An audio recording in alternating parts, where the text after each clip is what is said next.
Good afternoon. My colleagues and I remain squarely focused on our dual mandate to promote maximum employment and stable prices for the American people. The economy has made considerable progress toward our dual mandate objectives. Inflation has eased substantially, while the labor market has remained strong, and that is very good news. But inflation is still too high, ongoing progress in bringing it down is not assured, and the path forward is uncertain. We are fully committed to returning inflation to our 2% goal. Restoring price stability is essential to achieve a sustainably strong labor market that benefits all. Today, the FOMC decided to leave our policy interest rate unchanged and to continue to reduce our securities holdings. Our restrictive stance of monetary policy has been putting downward pressure on economic activity and inflation. As labor market tightness has eased and progress on inflation has continued, the risks to achieving our employment and inflation goals are moving into better balance. I will have more to say about monetary policy after briefly reviewing economic developments. Recent indicators suggest that economic activity has been expanding at a solid pace. GDP growth in the fourth quarter of last year came in at 3.2%. For 2023 as a whole, GDP expanded 3.1%, bolstered by strong consumer demand as well as improving supply conditions. Activity in the housing sector was subdued over the past year, largely reflecting high mortgage rates. High interest rates also appear to have weighed on business fixed investment. In our summary of economic projections, committee participants generally expect GDP growth to slow from last year's pace, with a median projection of 2.1% this year and 2% over the next 2 years. Participants generally revised up their growth projections since December, reflecting the strength of incoming data, including data on labor supply. The labor market remains relatively tight, but supply and demand conditions continue to come into better balance.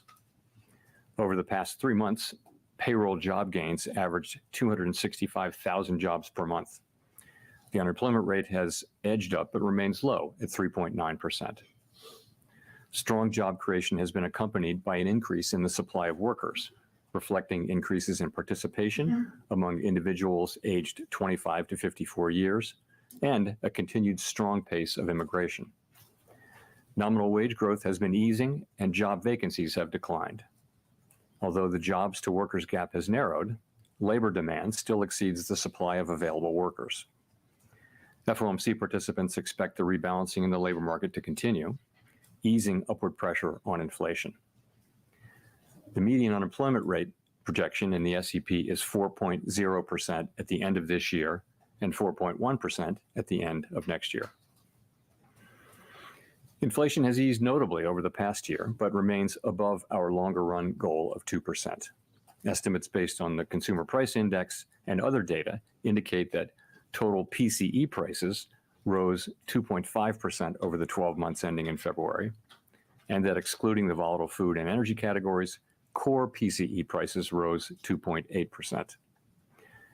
Longer-term inflation expectations appear to remain well anchored, as reflected in a broad range of surveys of households, businesses, and forecasters, as well as from measures from financial markets. The median projection in the SEP for total PCE inflation falls to 2.4% this year, 2.2% next year, and 2% in 2026. The Fed's monetary policy actions are guided by our mandate to promote maximum employment and stable prices for the American people. My colleagues and I are acutely aware that high inflation imposes significant hardship as it erodes purchasing power, especially for those least able to meet the higher costs of essentials like food, housing, and transportation.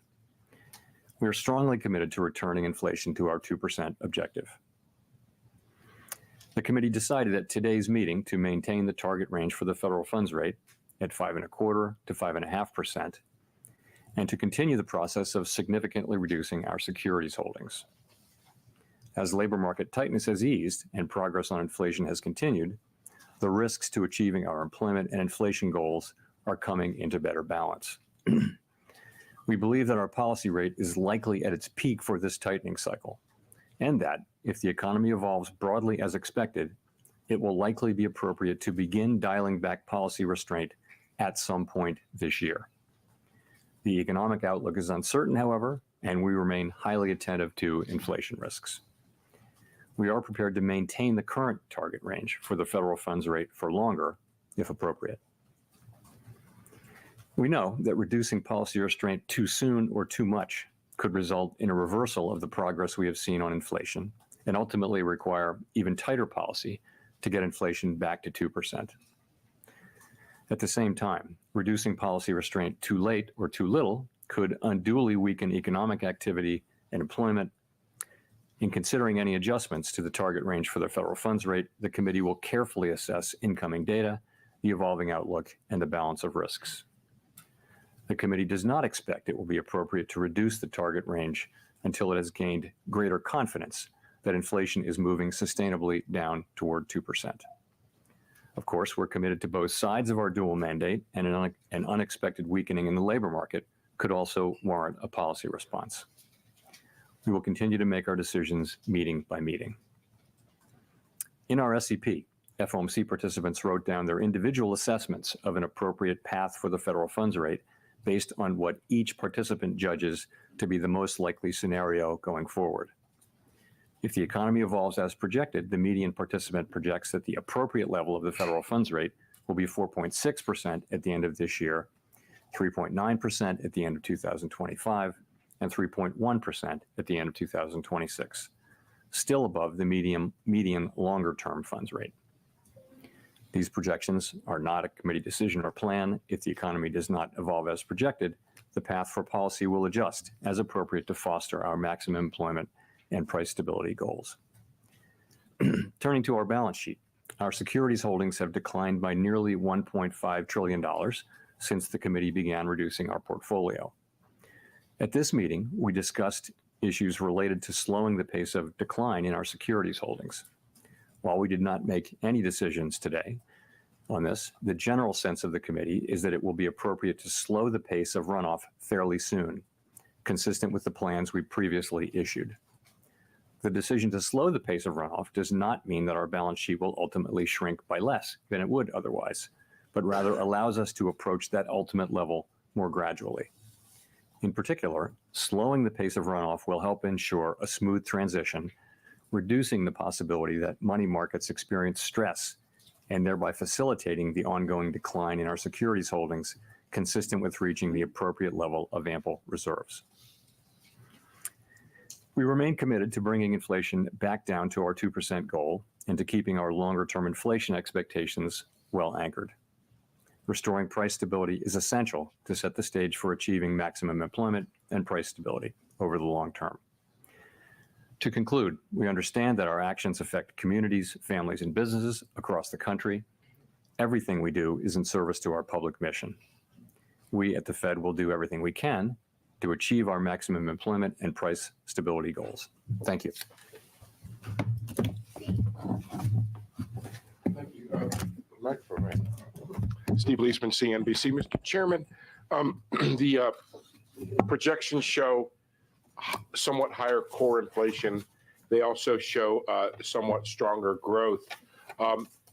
What should we infer from this notion that on average, rates were kept the same this year, but inflation is higher and growth is higher? Does it mean more tolerance for higher inflation and less of a willingness to slow the economy to achieve that target?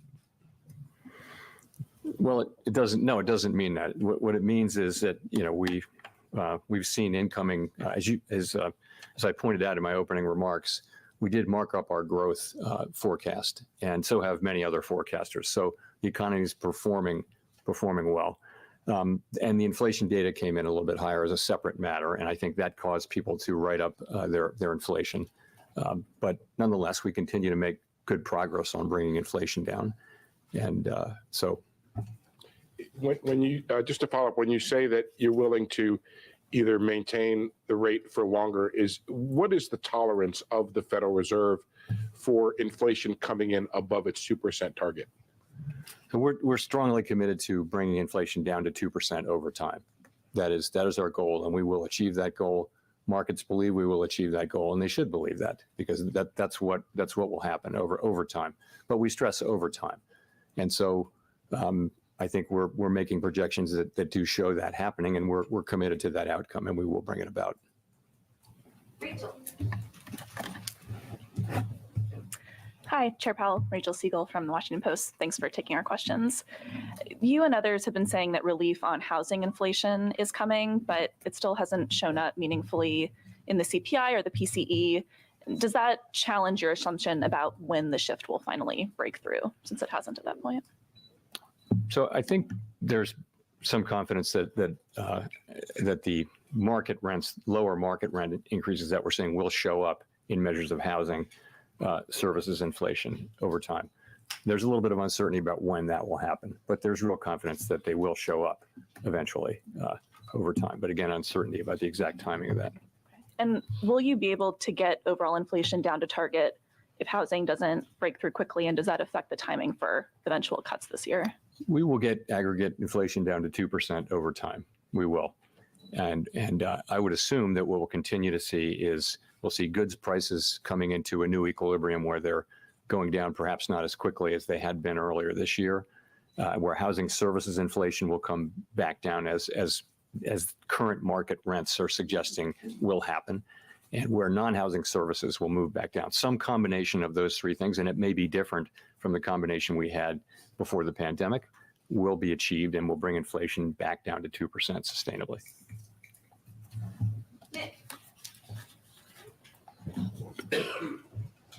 Nick Timmeros of the Wall Street Journal. Chair Powell, during your congressional testimony this month, you said that your test for making the first change to interest rates does not require you to be terribly comfortable that inflation is at 2% because interest rates are well above neutral.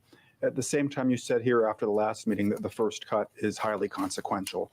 Can you reconcile these views for me? If rates are well above neutral, why would the first cut be highly consequential? Is that because you anticipate one cut would be followed by one or two more along the lines of the recalibration you made in 2019, which itself was modeled on the mid-cycle adjustment of 1995? It's more, I would put it more in the context of what I said in my opening remarks, that the risks are really two-sided here. We're in a situation where, you know, if we ease too much or too soon, we could see inflation come back. And if we ease too late, we could do unnecessary harm to employment and, you know, people's working lives. And so, you know, we do see the risks as two-sided. So it is consequential. We want to be careful. And fortunately, with the economy growing, with the labor market strong, and with inflation coming down, we can approach that question carefully and let the data speak on that. That's really what I was thinking. How much of that inflation that we've seen so far this year do you chalk up to one-off calendar adjustment effects following a period of high inflation versus some change in the trend we saw in the second half of last year? So I want to start by saying I always try to be careful about dismissing data that we don't like. So you need to check yourself on that, and I'll do that. But I would say the January number, which was very high, the January CPI and PCE numbers were quite high. There's reason to think that there could be seasonal effects there. But nonetheless, we don't want to be completely dismissive of it. The February number was higher than expectations, but we have it at currently well below 30 basis points core PCE, which is not terribly high. So it's not like the January number. But I take the two of them together, and I think they haven't really changed the overall story, which is that of inflation moving down gradually on a sometimes bumpy road toward 2%. I don't think that story has changed. I also don't think that those readings added to anyone's confidence that we're moving closer to that point. But you know, we didn't. Last thing I'll say is we didn't excessively celebrate the good inflation readings we got in the last 7 months of last year. We didn't take too much signal out of that. What you heard us saying was that we needed to see more, that we could, you know, we wanted to be careful about that decision, and we're not going to overreact as well to these 2 months of data, nor are we going to ignore them.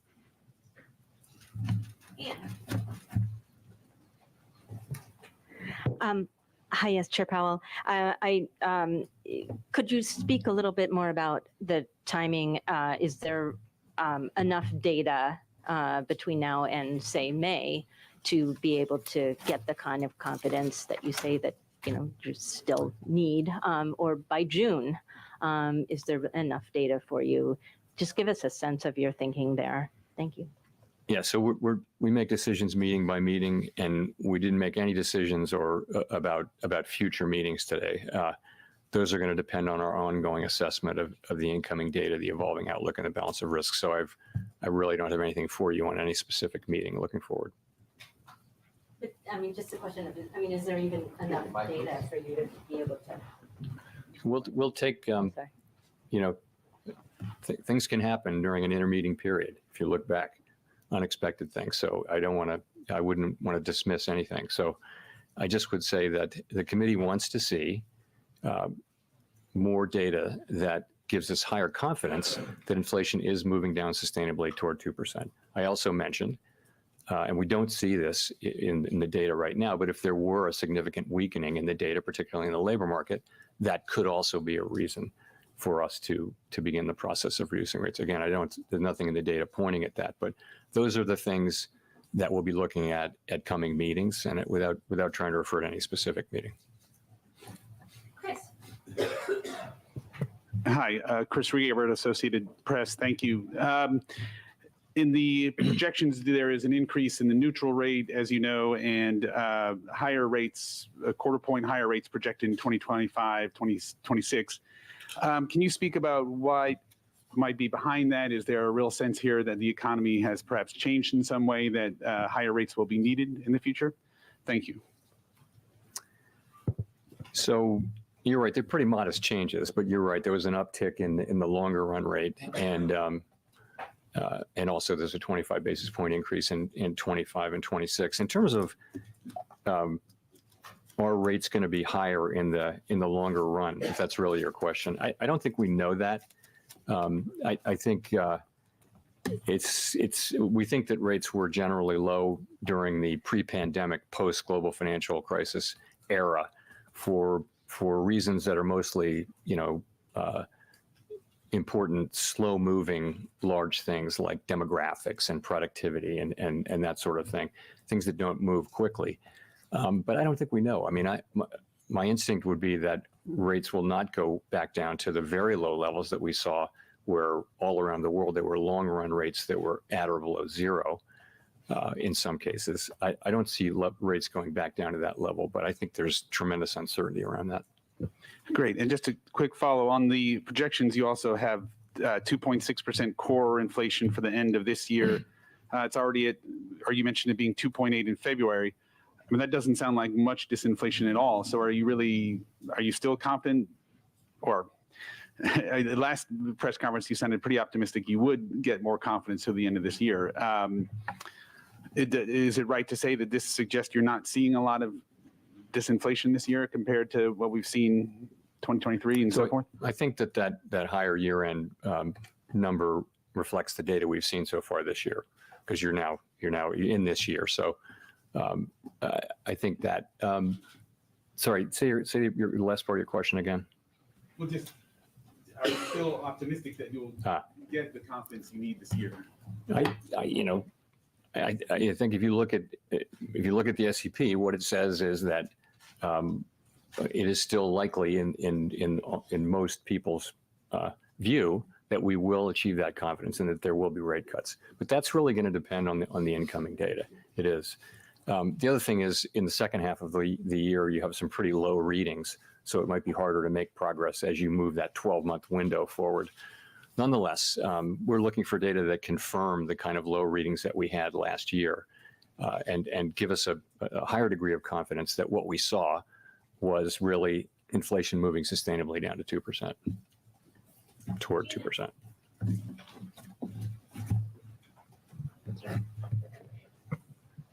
Gina Smilik, The New York Times. Thank you for taking our questions.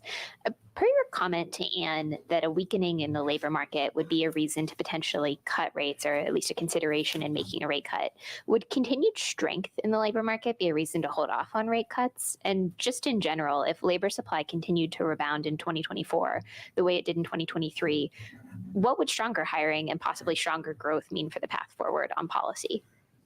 Yeah. So if what we're getting is a lot of supply and a lot of demand, and that supply is actually feeding demand because workers are getting paid and they're spending, and that's, what you would have is potentially kind of what you had last year, which is a bigger economy where inflationary pressures are not increasing. In fact, they were decreasing. So you can have that if you have the continued supply side activity that we had last year with both with supply chains and also with growth in the size of the labor force. But so strong hiring in and of itself would not be a reason to hold off on rate cuts. No, not all by itself. No, I mean we saw you saw last year very strong hiring and inflation coming down quickly. We now have a better sense that a big part of that was supply side healing, particularly with growth in the labor force. So, in and of itself, strong job growth is not a reason, for us to be concerned about inflation. Neil. Hi, Chair Powell. Neil Irwin with Axios. How do you assess the state of financial conditions right now? And in particular, do you view the kind of easing in financial conditions since the fall as consistent and compatible with what you're trying to achieve on the inflation mandate? So we think there are many different financial conditions indicators, and you can kind of, see different answers to that question. But ultimately, we do think that financial conditions are weighing on economic activity, and we think you see that in a great place to see it is in the labor market, where you've seen demand cooling off a little bit from the extremely high levels. And there I would point to job openings, quits, surveys, the hiring rate, things like that are really demand. There are also supply side things happening, but I think those are demand side things happening. We saw that's been a question for a while. We did see progress on inflation last year, significant progress, despite financial conditions sometimes being tighter, sometimes looser.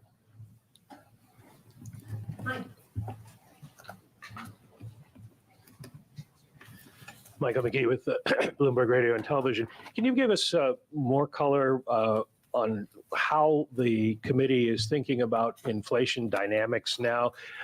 What we've seen at the beginning of the year, are they more one-off increases that will fade, or is there more of a secular turn with goods prices rising again and service prices staying sticky? And also, housing prices have been sort of the Godot of this cycle, in that you keep expecting them to go down and they don't. How does the committee see this playing out forward since you've raised your inflation forecast? So I see the committees looking at the 2 months of data and asking the same question you're asking and saying, we're just going to have to see what the data show. As I mentioned, you can look at January, which is very high reading, and I think many people did see the possibility of seasonal adjustment problems there. But again, you got to be careful about dismissing the parts of the data that you don't like. So then February wasn't as high, but it was higher. So the question is, what are we going to see? We tend to see a little bit stronger, this is in the data, a little bit stronger inflation in the first half of the year, a little bit less strong later in the year. We're going to let the data show. I don't think we really know whether this is a bump on the road or something more. We'll have to find out. In the meantime, the economy is strong, the labor market is strong, inflation has come way down, and that gives us the ability to approach this question carefully and feel more confident that inflation is moving down sustainably at 2% when we take that step to begin dialing back our restrictive policy. Well, you've talked about the desire to have confidence that inflation is continually moving down. Has the recent numbers we've gotten for inflation data dented that confidence at all? It certainly hasn't improved our confidence. It hasn't raised anyone's confidence, but I would say that the story is really essentially the same, and that is of inflation coming down gradually toward 2% on a sometimes bumpy path, as I mentioned. I think that's what you still see. We've got 9 months of 2.5% inflation now, and we've had 2 months of kind of bumpy inflation. We were saying that it's going to be a bumpy ride. We consistently said that. Now here are some bumps, and the question is, are they more than bumps? And we can't know that. That's why we are approaching this question carefully. It is very important for everyone that we serve that we do get inflation sustainably down. And I think the historical record, it's every situation is different, but the historical record is that you need to approach that question carefully and try to get it right the first time and not have to come back and raise rates again, perhaps, if you cut inappropriately, prematurely. Go to Edward. Thank you, Mr. Chairman. Edward Lawrence with Fox Business.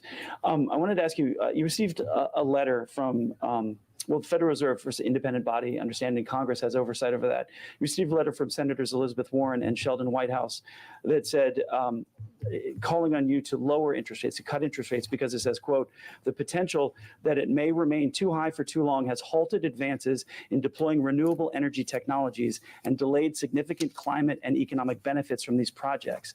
So has higher interest rates caused that? Have they? Well, first of all, I respect our, in our system of government, it is Congress that has oversight responsibility over the Fed. We place a tremendous amount of importance on our engagements with Congress and always treat them with great respect. In this case, I would say those are, our mandate is for maximum employment and price stability and the other things that we do. And that's what we're trying to accomplish. We're trying to do that in a way that sustains the strong growth we're seeing, the strong labor market we're seeing, but allows us to make further progress with inflation. That's how we can best serve the public and leave the other issues, which in many cases are incredibly important, such as those you mentioned, leave those to the people who have responsibility for those. There was another letter from 24 lawmakers saying that the higher rates are squeezing the working people. How do these letters affect what you guys are doing policy-wise? We receive these letters with respect, and we write careful responses and address concerns. We listen, again, because we're talking to the people who in our system of government have oversight over our activity.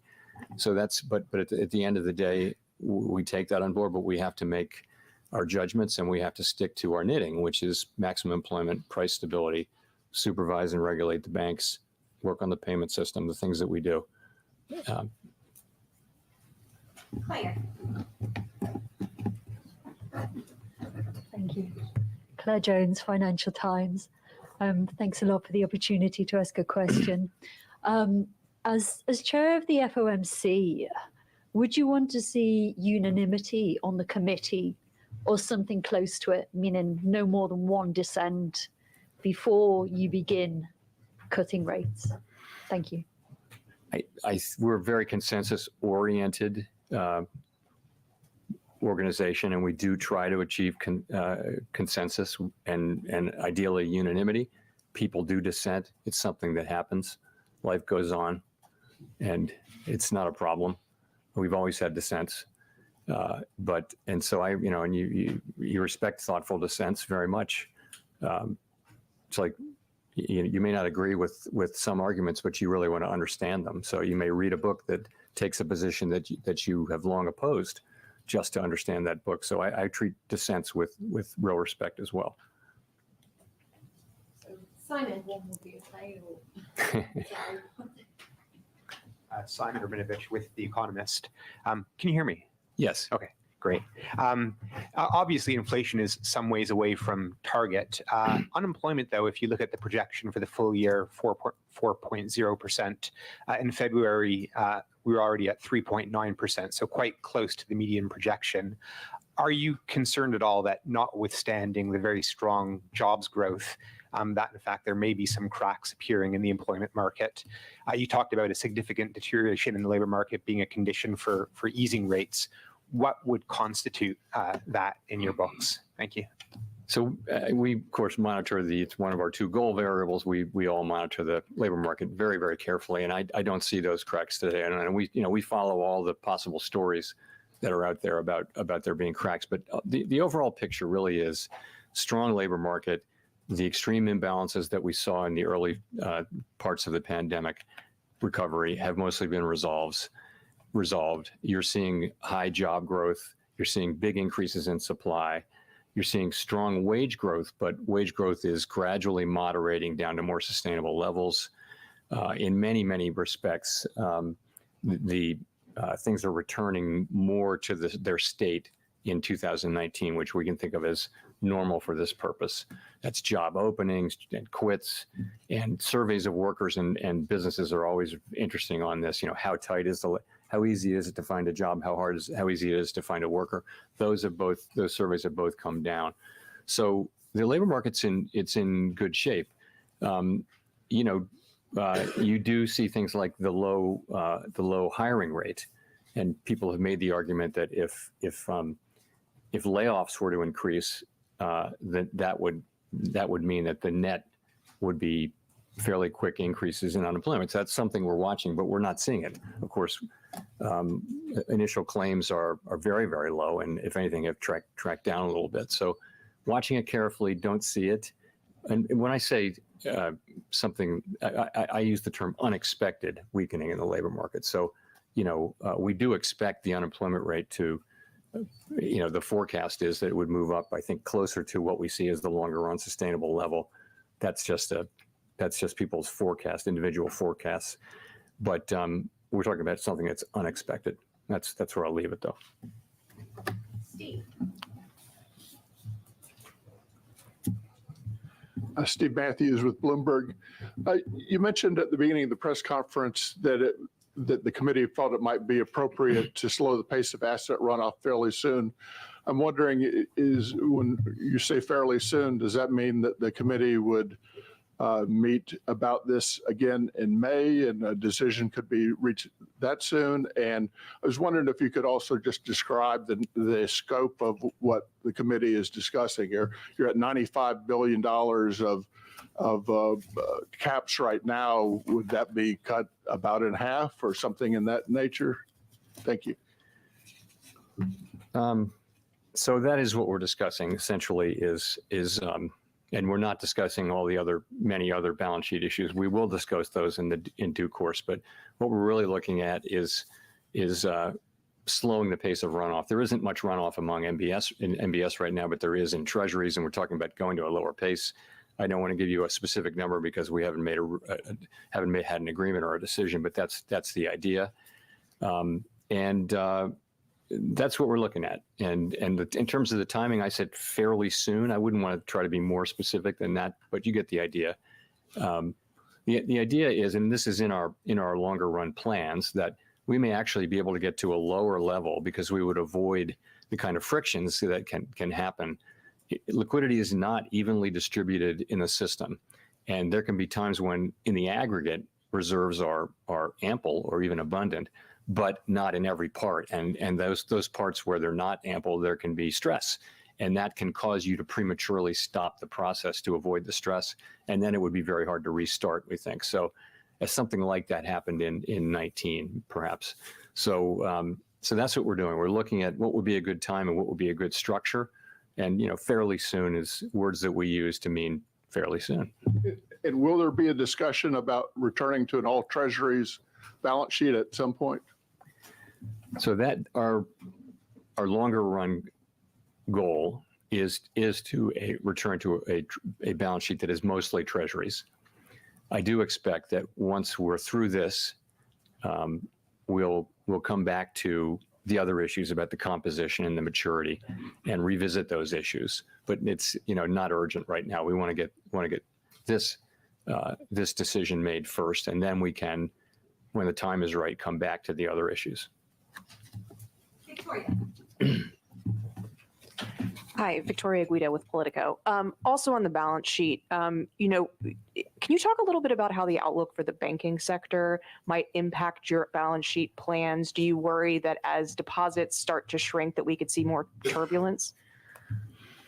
We'll be watching carefully, but one of the reasons we're slowing down, we will soon enough, fairly soon, I should say, slow down, is that we want to avoid any kind of turbulence. I wasn't thinking particularly about banking sector turbulence, but we had some indicators the last time. This is our second time in doing this, and I think we're going to be paying a lot of attention to the things that started to happen and that foreshadowed what eventually happened at the end of that tightening cycle, where we wound up in a short reserve situation, and we don't want to do that again.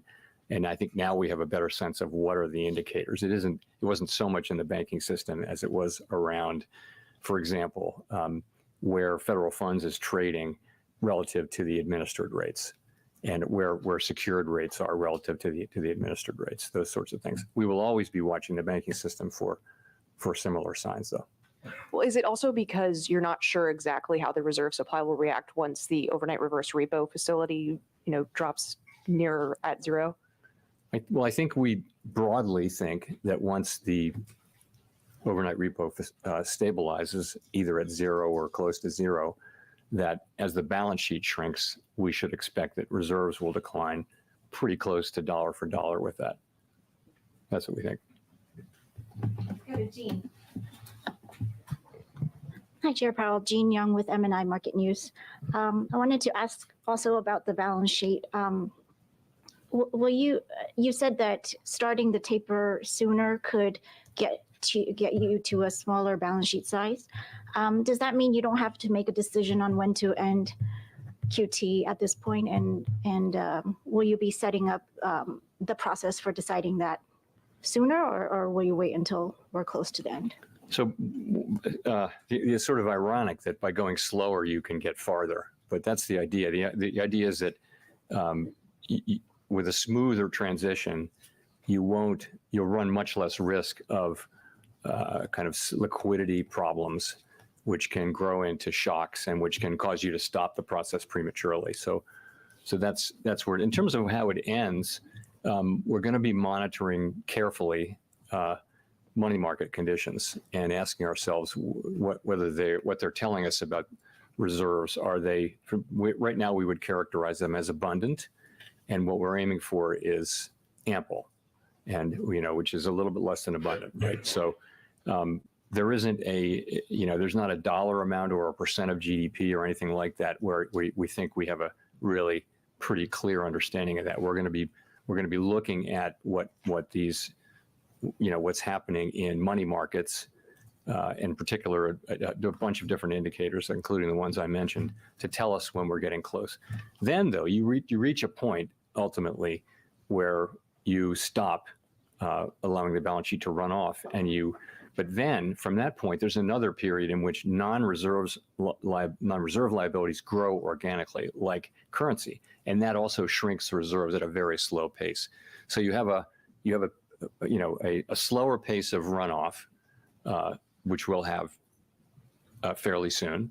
Then you have another time where you effectively hold the balance sheet constant and allow non-reserve liabilities to expand, and then that ultimately brings you ideally in for, brings it into a nice easy landing at a level that is above what we think the lowest possible ample number would be. We're not trying for that. We want to have a cushion, a buffer, because we know that demand for reserves can be very volatile, and we don't want to again find ourselves in a situation where there aren't reserves. We have to turn around and buy assets and put reserves back in the banking system the way we did in 2019-20.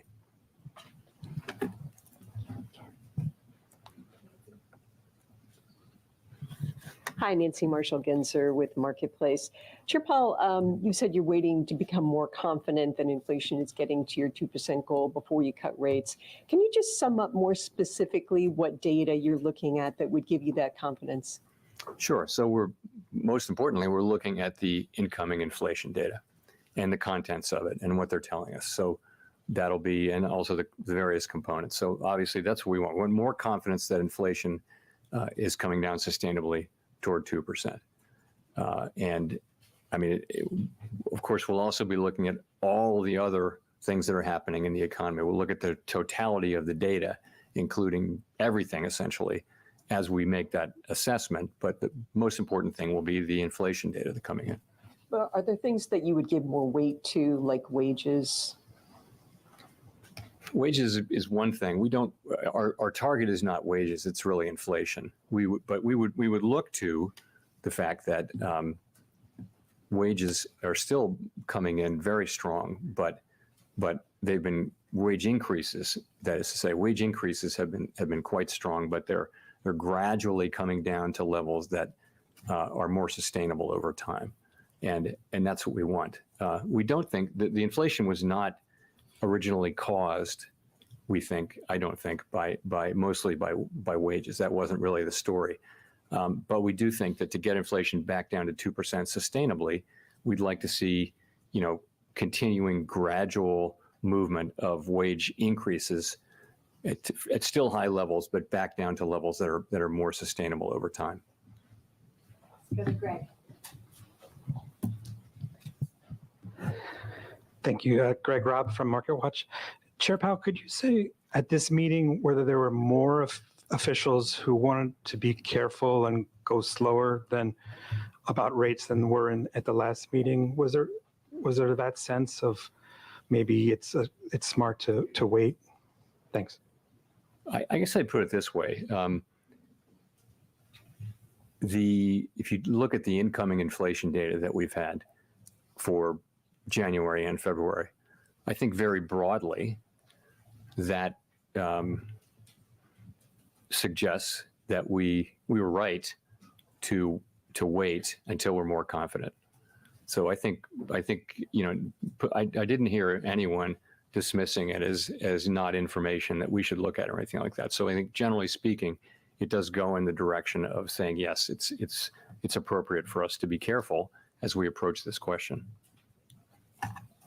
Brendan. Thanks, Chair Powell. Brendan Peterson with Punchbowl News. I wanted to ask you about central bank digital currency stuff.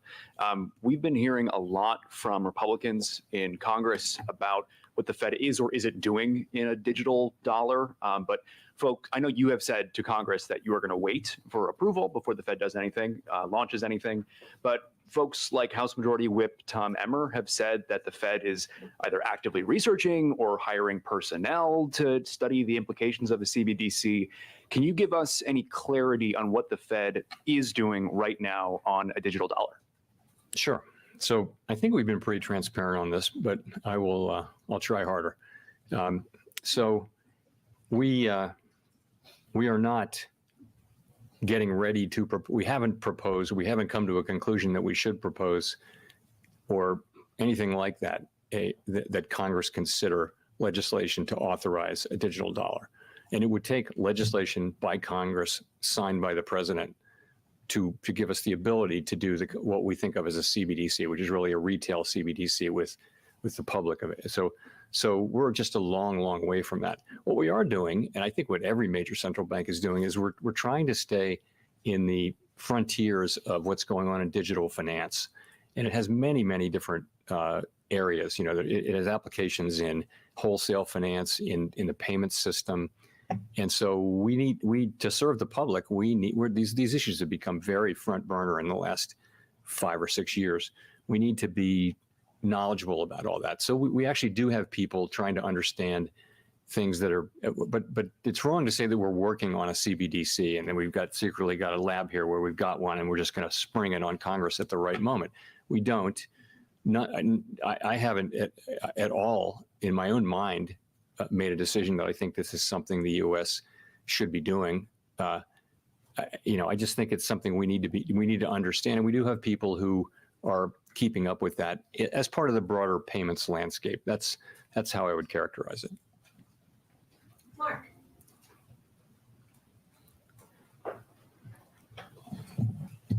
Thank you. It's Mark Hamrick with Bankrate. Mr. Chairman, April 27th will mark the 13th anniversary since a Fed chairman began holding regular news conferences. How important has that higher transparency been in your view, both for the proper functioning of the central bank and also in accomplishing your mission? And is there more that you and your colleagues can do on the transparency front, and what might that look like? I generally think, this movement actually started, 30 years ago, when some academics posited that a more transparent central bank, if the public understands your reaction function, the markets will do your work for you. They'll react to the data. And so it all happens that way. And so there's been a march toward greater and greater transparency. And that certainly Chairman Bernanke advanced that. So Chairman Greenspan did, Chair Yellen did. And so we went from four press conferences a year to 8. So now every meeting really is live now. I think that's a good innovation. I wouldn't want to turn it back. We also have done a bunch of other things. We have an annual supervision report, financial stability report. There's a long list of things that we've done. I think nothing comes to mind as really desperately in need of doing at this moment. We're very transparent. We have no shortage of FOMC participants speaking to the public through the media. And so that channel is full, I would say. So I think it's generally broadly helped and made things better, but not every day and in every way. Well, to follow up, has there ever been a day where you wanted to put that genie back in the bottle somewhat? Of course not. Let's go to Jennifer for the last question. Thank you, Chair Powell. Jennifer Schonberger with Yahoo Finance. Not to harp too much more on confidence and inflation, but you did say earlier in this press conference that the recent inflation data hasn't raised anyone's confidence.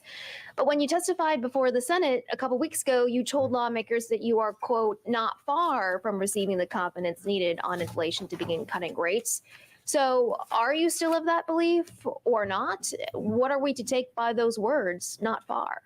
So let me say my main message at that in those 2 days of hearings was really that the committee needs to see more evidence to build our confidence that inflation is moving down sustainably toward our 2% goal. And we don't expect that it will be appropriate to begin to reduce rates until we're more confident that that is the case. I said that any number of times. So those were kind of the main part of the message. We repeated that today in our statement. I also, to the language you mentioned, I really pointed out that we had made significant progress over the past year. And what we're looking for now is confirmation that that progress will continue. We had a series of inflation readings over the second half of last year that were really much lower. We didn't overreact, as I mentioned, but that's what I had in mind. But given that you said that PCE for February, 2.8%, the estimate, and that we have been seeing PCE, core PCE coming down by 10% every month, wouldn't you be at about 2.4% this summer, June, July, to a point where you could cut then? Well, we'll just have to see how the data come in. We would, of course, love to get great inflation data. We got really good inflation data on in the second part of last year. Again, we didn't overreact to it. We said we needed to see more, and we said it would be bumpy. And now we have January and February, which I've talked about a couple of times. So, we're looking for more good data, and we would certainly welcome it. Thank you. Thank you. Thank you.